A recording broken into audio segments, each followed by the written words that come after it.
होळीच्या रंगा इतकीच रंगीत आणि गोड अशी माझी स्पेशल थंडाई कुल्फी तयार आहे.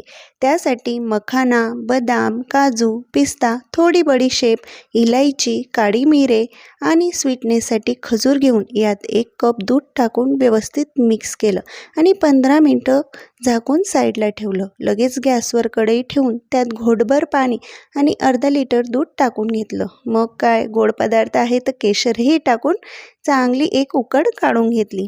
लगेच हे मिक्स केलेले सगळे पदार्थ एका मिक्सर जारमध्ये टाकलं. त्यात अर्धी वाटी मिल्क पावडर, 1 चमचा खसखस टाकून याची बारीक पेस्ट बनवून घेतली.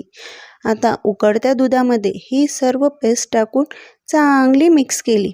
घट्टसर दाटसर असं दूध तयार होतं हे. आता याला रंग छान येण्यासाठी मी अजून केसरचं दूध यात टाकून घेतलं. बघू शकतात मस्त असं घट्टसर रवाळ हे दूध बनून तयार झाले.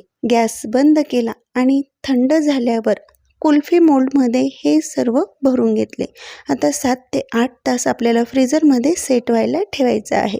7 ते 8 तासानंतर मस्त अशी ही कुल्फी बनून तयार झालेली आहे.